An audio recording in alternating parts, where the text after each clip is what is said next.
Hello, and welcome to the second part of the podcast where we're going to be talking about this is in-depth analysis. We'll be talking about our topic. I had to turn off my webcam for any YouTube viewers, which I'm not sure why people watch on YouTube. It's not edited or anything. But yeah, you won't be able to see David's face or my face. So I'm sure it'll be crushed and it'll ruin the whole episode for you. But you'll have to deal with that. I'm sorry. My internet's being weird, as you can tell in the other section when I was all roboting around. So this is an attempt to try to help that. So David, what's up, man? You there? I think I lost you. David, I cannot hear you. He dropped from the call. Okay, well, I'll get us started. So I'll be talking about fixing the FPS genre. And first, you're probably asking yourself, what? There's nothing wrong with the FPS genre. It's one of the best-selling genres. And that's true. But you could also make that same claim of the MOBA genre. Oh, there's nothing wrong with the MOBA genre. It's the biggest genre in PC gaming. Actually, I don't know if that's true, but it's really big in PC gaming. So, we're inviting David to the call real quick. Damn. It's true, but there doesn't mean that I feel that there's things that are intrinsically wrong with it. And, me and David have been kind of alluding to this a little bit through different games. There's a lot of people who don't like first-person shooters, and I'm wondering if we want to make it more broad-based, what are the kind of things that we would do to make that happen? So let's see if David can get back into the call. Sorry, people. David, you're back. Hey, man. I was just introducing the topic and saying that, the FPS genre probably doesn't, you don't think it needs fixing, but nobody thought that of MOBAs either. So there's still some people that are being alienated. yes, I was one of those people for a very long time. Yes, you just weren't an FPS guy. And despite the fact that, you play a archer in a lot of D&D. And you play ranged assassins. I love snipers and ranged assassins and archers. I like the idea of shooting and running and shooting. I like Mega Man.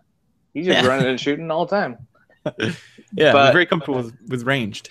Yeah, but the online FPS genre just never grabbed me. The Call of Duty, the Modern Warfare, I just couldn't get into it.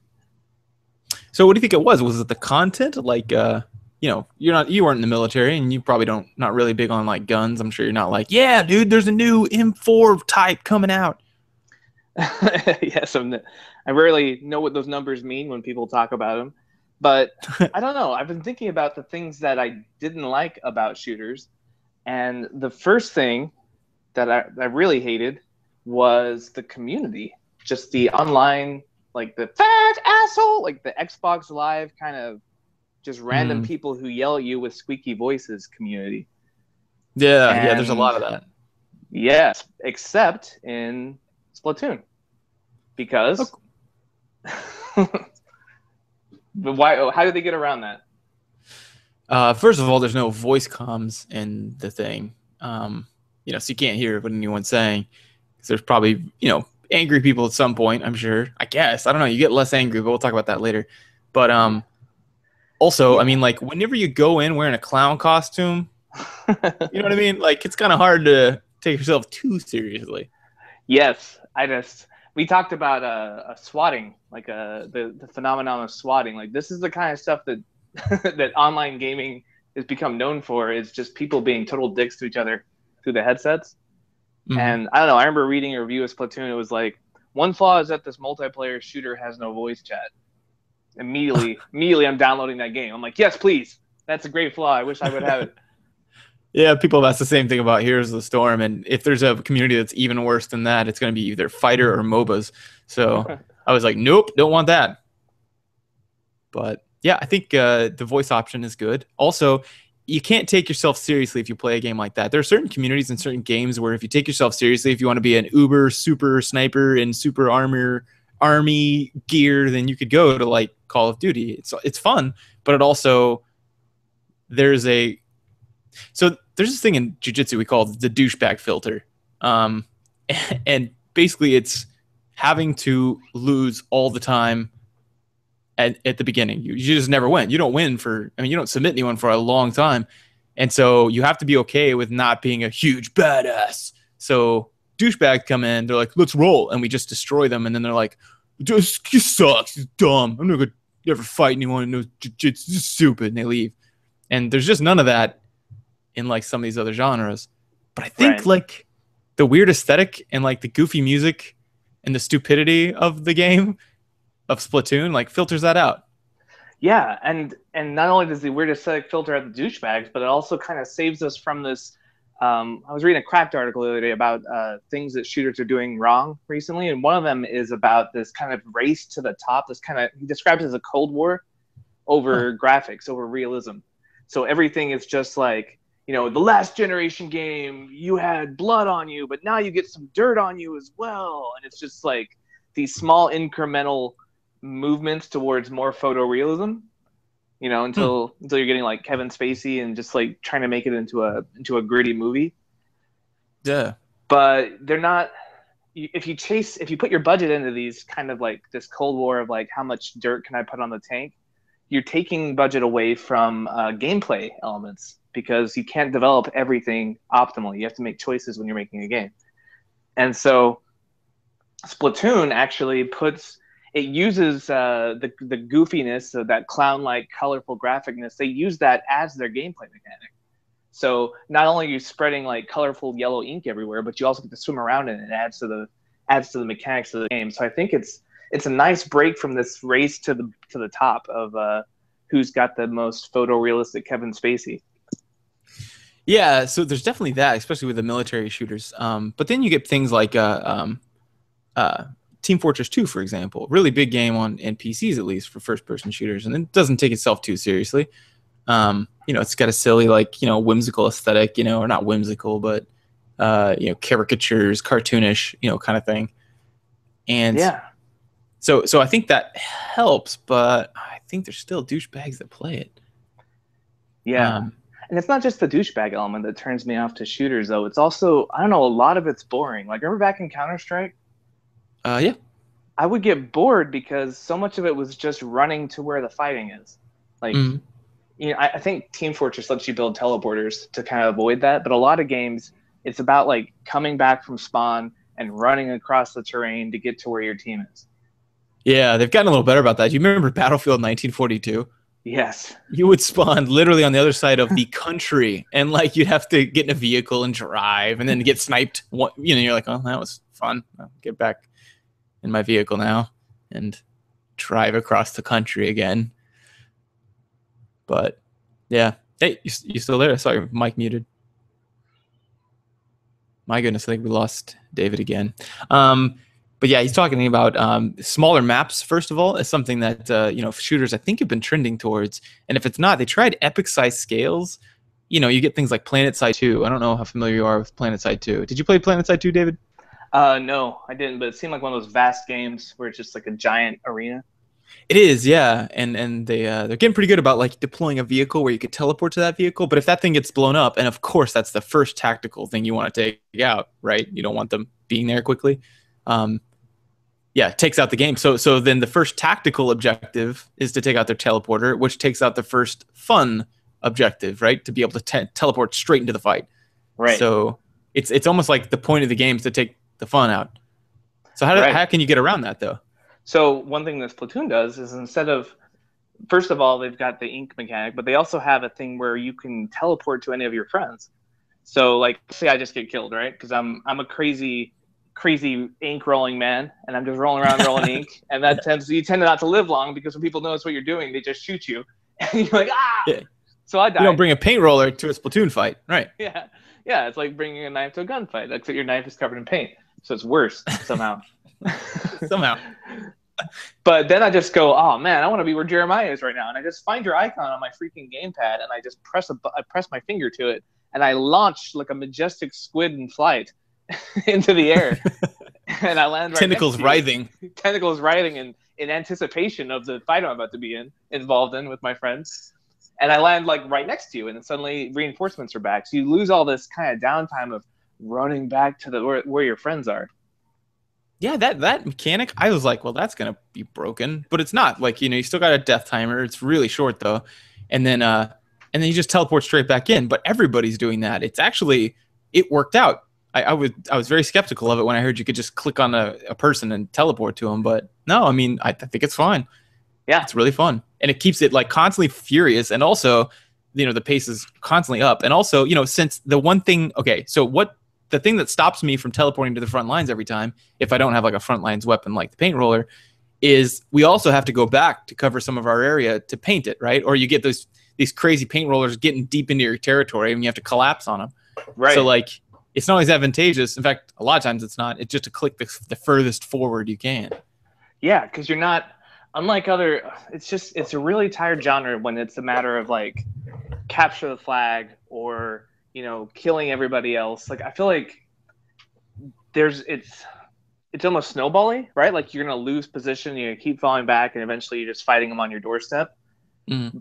But what Splatoon does is they change the objectives. And so now instead of your objective isn't killing everybody, it's not capturing a flag, it's covering as much of the ground in paint as possible. And that really changes the way you think about the game. Like, I could rush in there to back up Jeremiah, but man, we just lost a lot of ground. I should go paint that up. So you prioritize something differently, and it really changes everything about how you think about a shooter.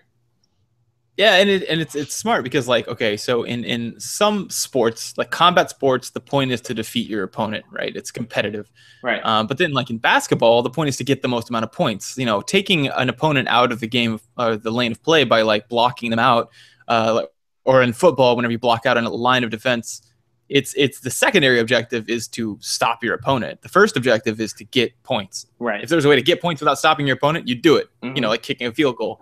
So like. That's fun because it abstracts it and it doesn't make it so necessarily competitive. Like Davian, a lot of times he's 4 and he'll just look at the screen. He just runs around with the paint roller and just he's in his own game. People shoot him and he's like, oh well. And then he just jumps right back in and paints. Yeah. So like, and he's equally in fact, he's winning sometimes because he'll be off in the corner and there's a big old firefight. People are getting distracted. They're all fighting and he's just painting literally all the things. So I don't know how would you do that besides paint though? Oh yeah, I don't know, like, because it's about owning territory, right? Like that's essentially what it is. Like remember in Warcraft, the battleground where the Arathi Basin, where you try and keep these different nodes. It's like that, but spread out. Instead of nodes, it's just every inch of ground. And so, like, it's genius using paint as a way of marking it. I don't know how you would do that otherwise. Yeah, I don't either. Without using some kind of bases or command structures, but then we're back to a node-based combat. Yeah, so what makes it fun is that it's let's see if we can like figure this out, because what makes it fun is that it's an abstraction from the combat. Combat is fun and it's fast and furious, and if you want it, you're clicking on the very front of battle or you're clicking to where you see like people dying and you're like, yeah, that's where I want to go.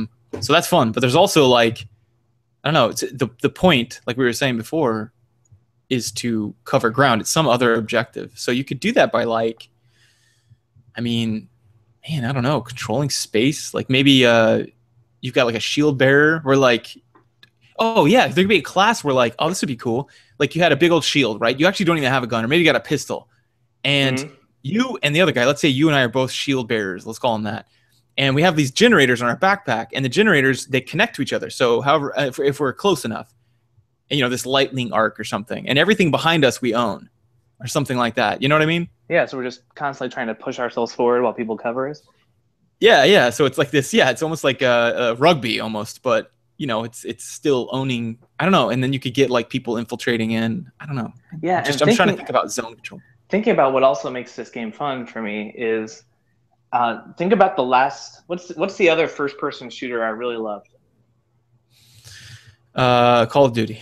Yes. No. I'll give you a hint. It made you weep. Oh, BioShock. yes, BioShock. And what did I love about it? What do those two games have in common? Combat was fun. Yeah, why was it fun? Movement. Yes, they had really interesting ways of moving around the fight. It wasn't just like run, take cover. I feel like we got in this kind of habit of cover mechanics based gameplay where you run up, you press X next to a wall, you shoot over the wall, you wait for your shield to recharge, you shoot over the wall some more, repeat ad nauseum, right? Like it's very, your ending movement is very incremental. It's just moving between cover, and only if you have to, right? Only if you're getting outflanked, because otherwise there's no reason to move. It's very turtle based, bunker down. It's like the Terran style on StarCraft, right? Like you're just kind of inching forward. You're only moving when you have to. You're very much bunkered in. And that's not fun for me. I like movement. I like dynamics. I like the Zerg style, right? Yeah. So what Huh. those two games do in common, BioShock has got the grappling beam thing where you're just running around. Same thing with Metroid Prime. I love that game as a first person shooter. You're running around, you're using all three dimensions, you're jumping from place to place. It encourages you to keep moving. And that's what Splatoon does with the ink. Like the more ink you have, the faster you move, and you can turn to a squid and kind of jump around in it. In fact, you have to because it's how you refill your ammo. Huh. Yeah. Oh, yeah. And that's right. Because Transformers, you like that third person shooter. Yeah, yeah, I love Transformers. And again, it's like this idea of like blending this like car-based movement mechanic with a shooter. Wait, do you think that? Okay, so I'm gonna make a prediction then. Do you think you'll? So Overwatch is coming out. This is a first-person shooter made by Blizzard, the people who made Warcraft and all these other things, and they've got some interesting players that have movement-based abilities. Are those enough, or do you need something like totally refreshing? Yeah, I think what Overwatch does is the same thing Splatoon does. Is not only does it encourage like cool movement, like there's teleporting characters, there's characters with like bionic arms that can jump around. There's like all There's a kinds of parkour guy. yeah. There's a He's an parkour guy, archer. and it's got that going for it. So that looks fun. But also, it's got that cartoony, like less photorealistic, like Kevin Spacey Call of Warfare race, and it's more of Yeah. just like colorful. Like instead of grays and browns, it's bright colors. So it's got both of those things going for it. Wait, but it's still murder based. Like it's murder as many people as you can or capture the flag, right? It's like I'm using murder jokingly, but Yeah. you know what I mean. Like the head count, basically. Your kill to death ratio. What's your KTD, bro? Yeah, I don't know. Does it like? Do we know much about the gameplay? No, I imagine they're gonna make it.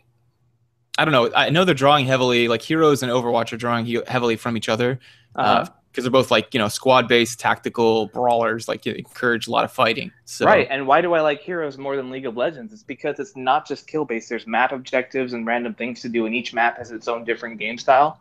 mhm. I think maybe they'll be doing more of that, where it's like, yeah, you can kill people. Like, and here's a storm. If you're just trying to get kills, you're not playing it right. You should be trying to get objectives. And that's the same thing with Splatoon. You're trying to like killing people is incidental to your goal, right? Like the goal is to score points. And so Yeah, if Overwatch mirrors that, like let's say you're having like from the trailer we saw at E3, let's say that there's like a MacGuffin they're trying to get, and you're trying to stop them, and you're tripping security alarms, you're doing all these things. Like that would be a fun game for me because it's not just like what's your kill to death ratio. right. Yeah, yeah, yeah. There's some objective. That is cool. Like like have a certain number of jewelry stores or something, and you have to steal like a certain amount of jewelry from each one, and the other team is like trying to stop you from doing that. It doesn't have to be jewelry. It can be any MacGuffin. Right. But that is interesting. Yeah. I mean, I love myself some cover-based shooters. I play them all. I like them. But I also ever since Splatoon it was this way. There was some of this hero stuff is kind of looking this way, and there seems to be a lot of innovation, or not a lot. There seems to be a movement towards innovation. I think what's going to happen is you're going to get more of these zone control things, like like you said, maybe there's a class that like Zerg who comes up and drops a creep node and it spreads this creep, and like your team gains like a passive health regeneration or something off of that. But I don't know. There's another thing though that Splatoon doesn't do that I was kind of thinking about. The Splatoon. Oops, I don't know who said this.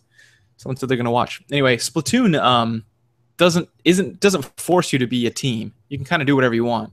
Yeah, that's why your son can play as a 4-year-old and not completely wreck the team. Yeah, so I was trying to figure out if that was a good thing or a bad thing. I think it depends, right? Because I love team-based games that force you to be a team. They have high potential for fun and high potential for frustration. Let's look at Here's the Storm again. It's a game where if you work as a team, it's fucking magic, right? Like that's why if all 5 of us are on a call, we have a great time. And when we lose, we still have a good time because we know why we lost. Mm-hmm. And then if you're on a pickup group, or even if there's 4 of us and one idiot on the team who's not in the call, maybe he's not an idiot, but he's just not hearing the calls we're making because he's not on the voice chat. The game is so frustrating because you really can't pull it out unless you guys are working together as a team, especially unless the other team is also not doing that, right? But let's say we're going up against another team that's playing well. It's so frustrating. Whereas games that aren't as team focused, like JT can play all random, all mid on League of Legends, and that's not team focused at all. It's just everybody running down one lane. But because he's really good individually, he still has fun. And so I think he has more fun when he's playing Heroes with us, but he also gets less frustrated playing if he has a bad team. Huh. So I think Okay. team focus. Like I would be so mad if Davian was on my team in Splatoon if it was more team focused. But because it's not, I can still have fun, and your 4-year-old son can have fun, and it's not buddy. Hmm. Okay, so you got movement-based stuff, right? As the first principle. Yes, movement based combat, making it so just inching forward is not the ideal situation every time. Okay, and then we've got. Oh wait, I feel like my internet's being weird. Can you still hear me? Yeah. Okay. Oh, sorry. And so another thing I thought about was uh, so we're moving away from cover-based mechanics, which are awesome, but they're starting to get a little tired at this point. Right. And then I mean zone control. I feel like, and maybe it's not zone control, but something interesting where everybody can contribute. You're talking about maybe not have, or actually, how about this? You have a game, but you have two different modes. One would be team. It forces you to be a team, and one like is more like like you were saying, Splatoon, where my 4-year-old can go fuck around, and then you and I could be like two-manning some cool objectives. Yeah, and we still feel like we're having fun. Because Yeah. I think the thing about And then, team-based combat again is that the more when it works, it's a lot more fun. But when it doesn't work, it's a lot more frustrating. You get higher highs and lower lows. well, and there's something that FPSs have already started to do. So I can't say that this is awesome and new, but let's take, for example, I'll tell you what it is, and then we'll talk about how some old ones got it right already. But here's something Overwatch is doing that, like, I think is amazing. Every character has a ultimate, just like in Heroes, that they work up towards through kills or whatever it is.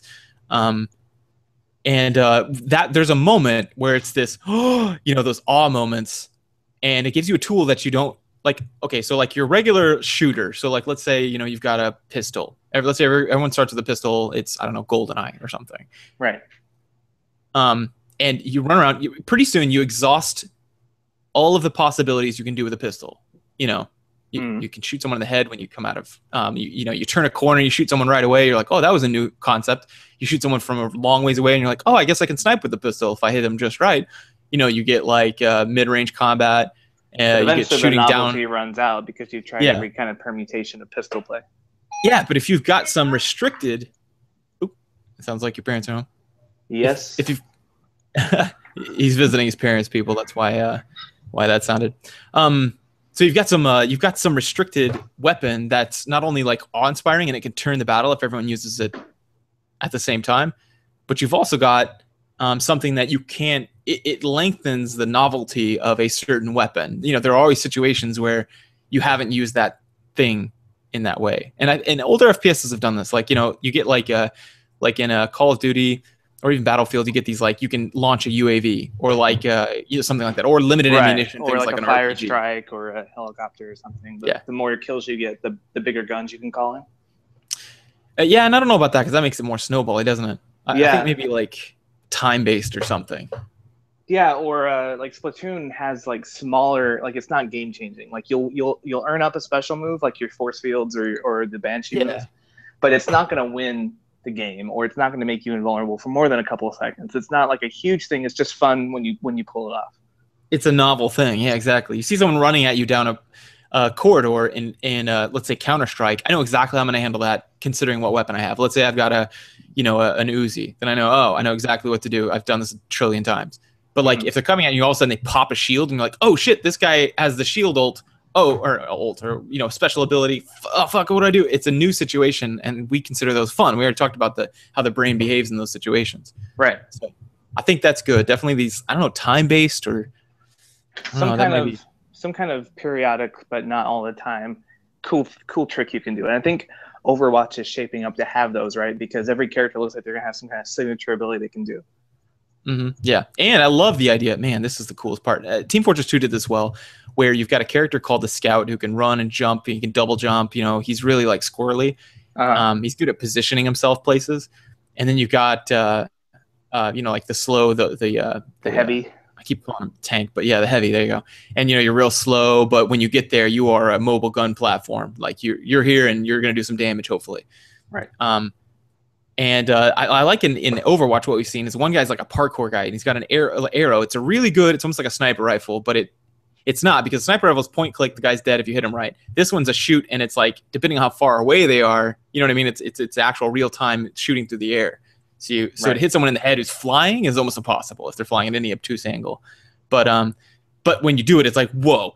But he's got that parkour ability where like you're running up walls. It's like slap, slap, slap, kind of kick off, jump. Maybe you can grab something. So you've got like, it would be like Assassin's Creed versus the Heavy from Team Fortress 2 versus Scout, because there's fast, quick people, versus, someone who teleports around. Like that's interesting. Yeah. All those permutations of the different kinds of people is going to change that. Plus you can be hit from unexpected angles and unexpected times. Like, I'm sure you remember this. You played a little bit of Counter-Strike. I played way too much. But you remember how, like, there was a point where you rushed to every time, right? 3, 2, 1, go. You know exactly where you're going to go.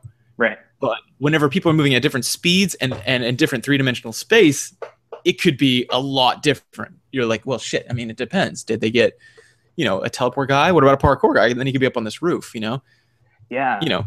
Yeah, I think what ends up happening is I don't hate first-person shooters. I just enjoy novelty.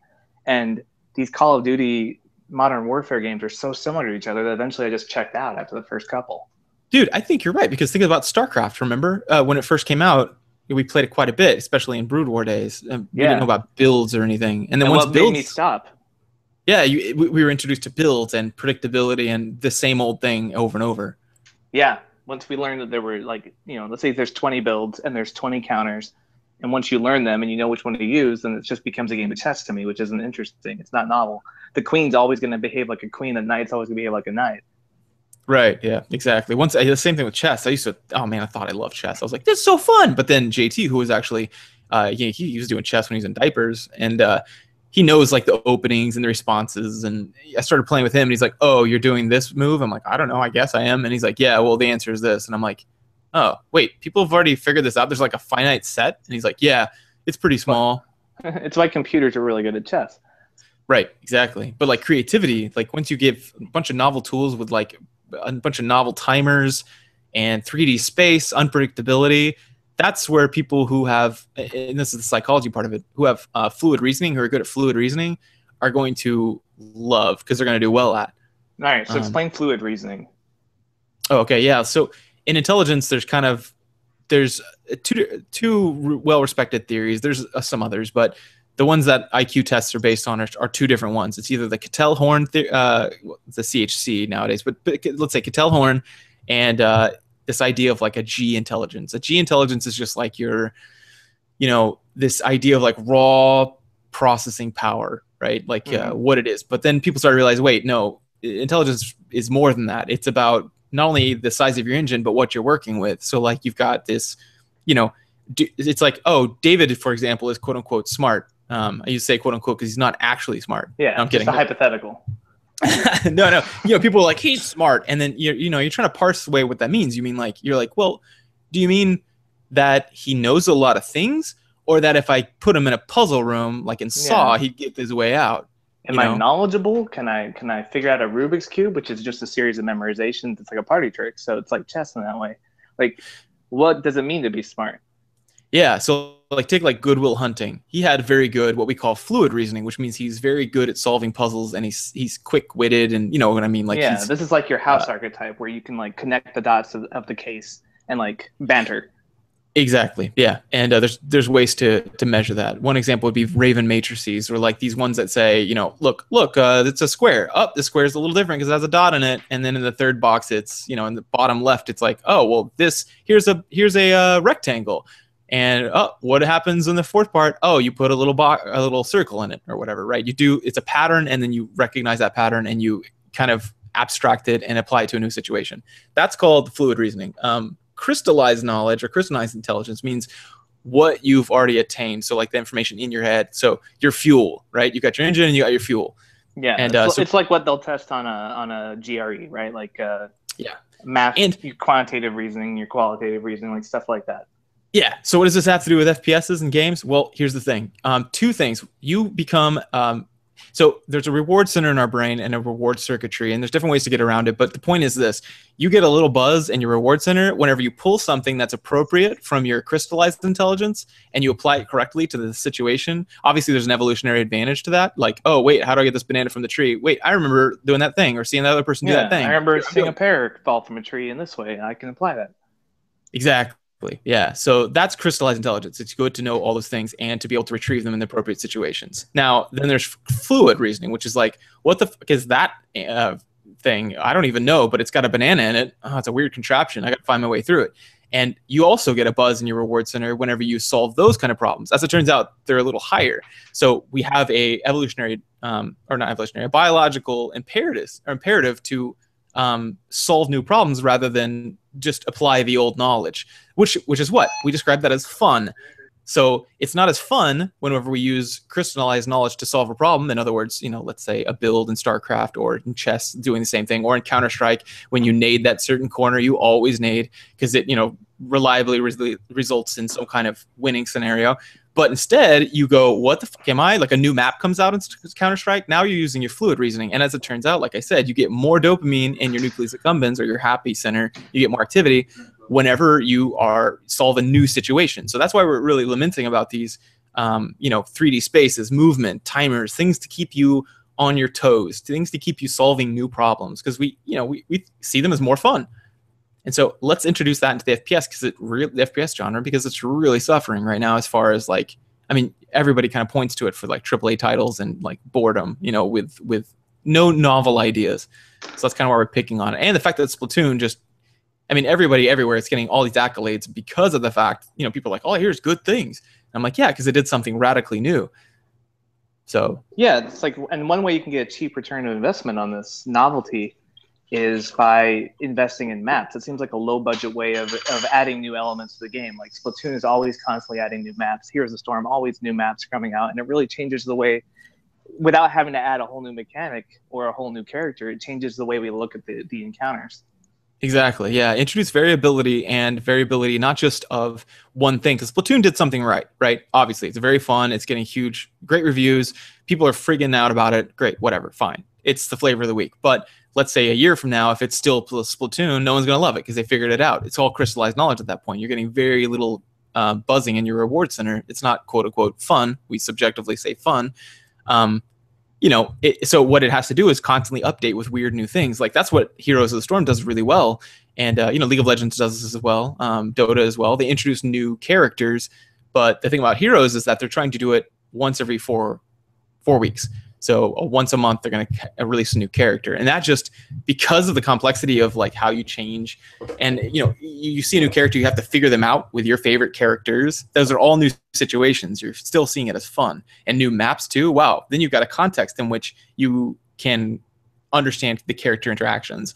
So, so introducing more of that. So maybe like, what about, now this is just our go-to with everything, but what do you think about character creation? Like aesthetic customization or actual tweaking of stats and abilities? Both, because FPSs do this a lot, right? And so I'm just wondering how we could mess with that.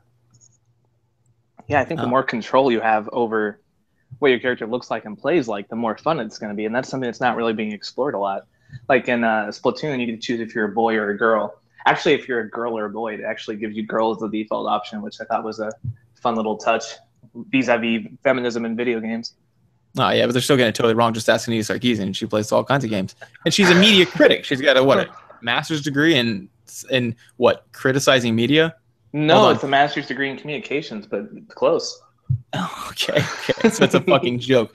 But anyway, whatever. I'm not gonna take this opportunity to shit on her. I already did actually, so that sucks. But anyway, the point is that I think that they could introduce some variability here. And I think they do with like skins, and then like, how in like Call of Duty or Battlefield, you could unlock like goggles, or like clothes.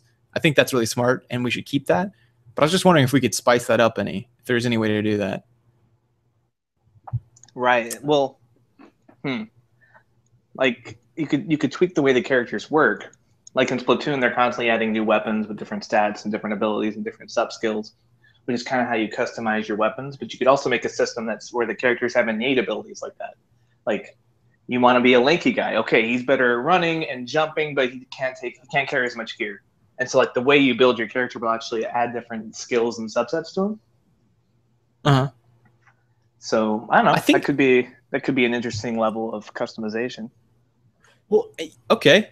Yeah, I like that, and I think even if we just did more of the same, it'd still be fun because that's just like I said, novel situations. If you're killing people with an afro, and then the next day you're killing people with like dreadlocks, like that's fun for some reason. If you see your characters different, or not some reason, we already talked about why. But another thing I think that we could talk about is balance. I think that people in general have we're totally okay with imbalance now. And before everybody loses their mind, all I mean is that before we used to balance games for a cartridge, and when it came out, there was no messing with it past that. And so whatever was in the game is over, so we expected it to be well balanced. But now we tolerate imbalances. Like a character comes out and Heroes of the Storm, right away we always know it's more powerful, it's going to get nerfed. That's because the character that people are using in new inventive ways, they found a good build, all that kind of. There's tons of reasons, but we're kind of okay with that. We're like, oh man, guess who's really overpowered this week? You need to play Gazlo. He's up on the the charts, man. Yeah, you got to try him. He's fun, and we're kind of okay with it, but not for a long amount of time. So I think in your shooter, if there's a lot of variability, the problem is that you're gonna have to try to balance that. But it sounds like we've developed a lot of tolerance for that, and more importantly, it's actually kind of we've found ways to have fun with that. So I think variability is one of our keys here. Right. So we want mobility, we want variability, because we want novelty. And then do you think it's required to be... Sorry, go ahead.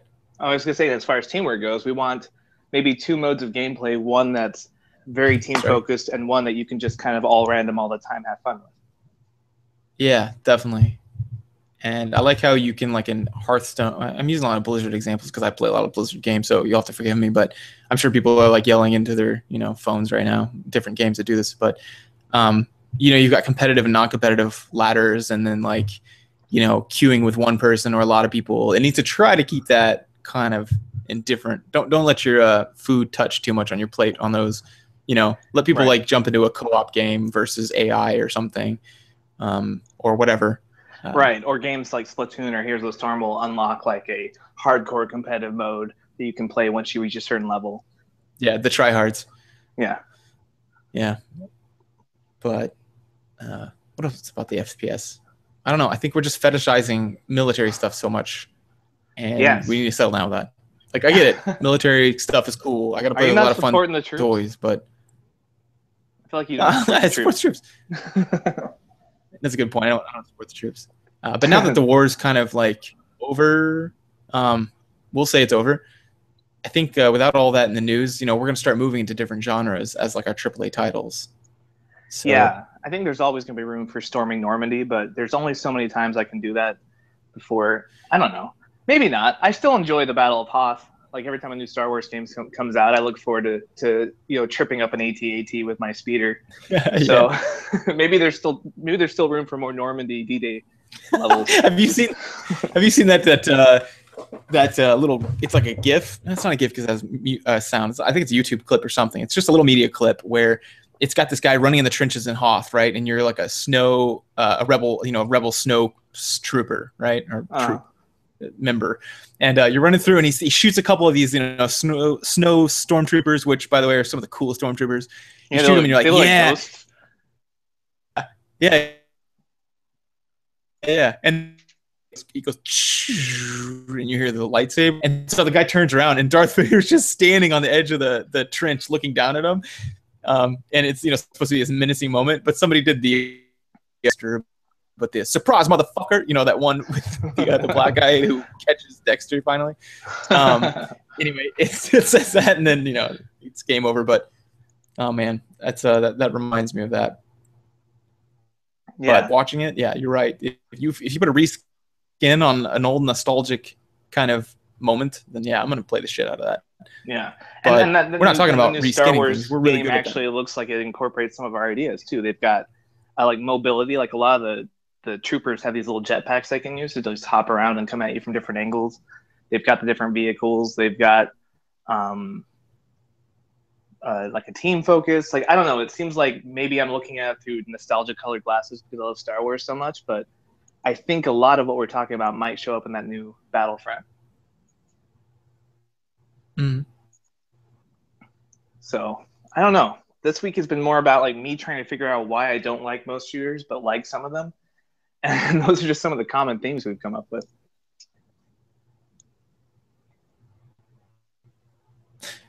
Right. My internet getting weird? Yeah, well, you got quiet for a long Like it time. is. So might be a good Hello? time to. Hey, can you hear me? We have got to figure this stuff out. I don't know what's going on. Might be a good time Is to my wrap voice it. going crazy right now? Not now, Yeah. but you were quiet for a long time. Jesus. Okay. All right. That's pretty much it. We can talk about stuff. Let's move on to the feedback section. Yes, let's move on.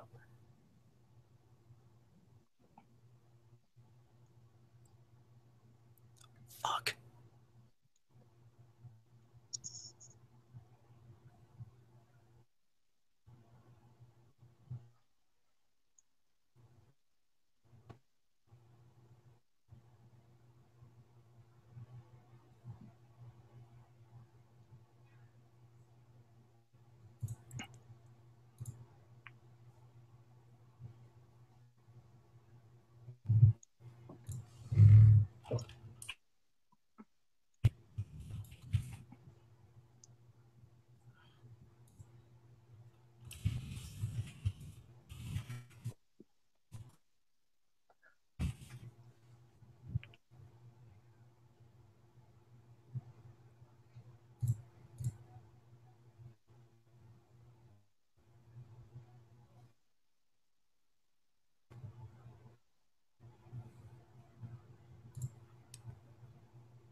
All right. So this is the feedback section. Hopefully my connection is cleared up a little bit. How's my voice, David? Sounds better.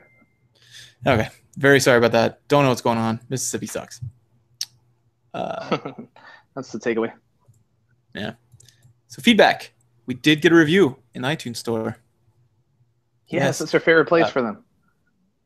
Yes. So stop me if my voice gets crazy, robot, because I want to make sure I read this. But yeah. So Chowder or Chowder P. Yeah. So he said he gave us 5 stars, and he said I've been an on and off listener from episode 5. Wow, that's a while back. Every time I come back, this show just gets better. It never fails to be intriguing and engaging every time I listen. The hosts, Jeremiah and David, have great chemistry. It's very obvious that they are very educated in the topic that they are discussing. The Game Theory podcast is without a doubt worth your time. Chowder. Yes, especially when our sound issues are working. Yeah, that is that's our Achilles heel, man. Like, sure, we've got our problems, but that's the clear and obvious one. If we had one problem, internet. it's that we try too much and we care too much. But our second problem is our sound. Yeah, I love that. You know, we're just too good at chemistry. You know what I mean? Our chemistry's too good. It makes people uncomfortable. How good our chemistry is. It does. It makes my wife uncomfortable. Jokes. Well, you know, things are only funny when they have a kernel of truth. It's true. It's true. But thanks, Chowder P, Chowder with the P on the end. Yeah, Chowder. Yeah, we appreciate it. Also, let's see. Yeah, so we had some activity on the Facebook page. First of all, if you're not a member of the Facebook page, go join. It's facebook.com/groups/Game Theory Podcast. Yeah, some stuff was posted on there, particularly like, you know, the Chrono Trigger. Wow, that's last month. So used to saying it. Yeah, Earthbound reading schedule. So that will be fun. Also, Yeah. Somebody was complaining about the PSI magnet attack. That's such the worst attack in the game. Stop taking my power points. It's a limited resource. oh yes, God, don't mess with people's mana. That sucks. And it makes the worst sound effect while it's happening. So you just hate your life. It does. Yeah. Yeah. Other than that, yeah, just been here and there. A couple things. It was kind of a quiet week, mostly because yeah, Iwata died. Yeah, Satoru Iwata Satoru. It's unfortunate, but yep, that's pretty much of Epic. That we didn't have a whole lot. So yeah, just jump on there. Jump on our. You follow us on Twitter, twitter.com/game3pod, or you can write us an email at thegame3podcast@gmail.com, or join our Facebook page, which I already mentioned. Yes, do all those things. Be in contact with us. Be our friend. We are needy. We need friends. Yes, join a part of the community. It will be fun. But yeah, I guess that wraps up this episode before my voice can go crazy and robot out again. All right, so this is David and Dr. Robotnik, and we will signing off. I'll get you, hedgehog.